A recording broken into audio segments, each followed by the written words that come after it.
Kuhusu jenda ya mtoto, imeshajulikana kwamba mtoto ni wa kiume, na good news, mashabiki wengi sana baada ya kuipokea hii taarifa, kuna kundi lililosapoti na kumpongeza sana Madam Wema Sepetu, lakini kuna wale ambao mpaka leo hii bado wanachuki na Madam Wema Sepetu. Ila nikwambie kuhusu jina la mtoto wa Wema Sepetu, unaambiwa za chini kabisa na taarifa za ndani ni kwamba mtoto kapewa jina la Nasibu. Sasa sijajua kwamba jina hilo amelitoa nani, aidha ni Wema Sepetu ama ni Whozu, lakini moja kwa moja kama mtoto kabisa itakuwa imesadikiwa hivyo kwamba amepewa jina la Nasibu, basi nikwambie moja kwa moja yani hapo aliyetoa ni Wema Sepetu. Mpaka leo hii licha ya kwamba wameshaachana na Diamond Platnumz, lakini tunaamini ya kwamba bado historia ya mahusiano ya Wema Sepetu na Diamond Platnumz itaendelea kuishi mpaka vizazi na vizazi. Yani hiyo hata iweje, lakini haitakuja kufutika kwamba Wema Sepetu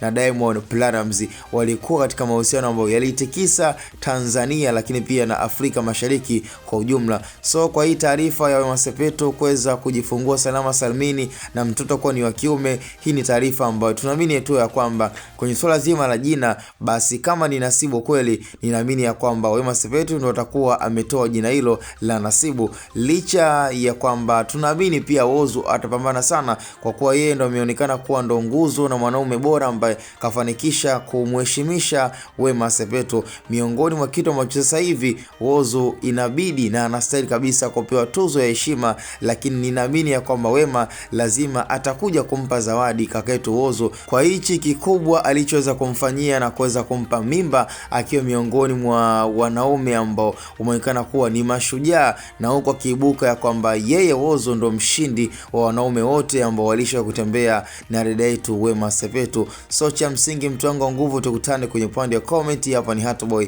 Media.